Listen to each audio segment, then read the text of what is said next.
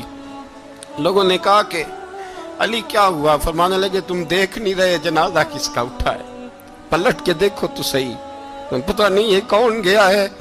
کہ حضور کیا ہوا؟ آپ فرمانے لگے عمر اس طرح کے کام کر کے گیا ہے, اب ان کے رستوں پہ کون چلے گا؟ کون اس کے جگر راہ وفا میں؟ میں نقش ایسے چھوڑ آیا ہوں, میں جس منزل سے گزرا ہوں وہ اب تک یاد کرتی ہے.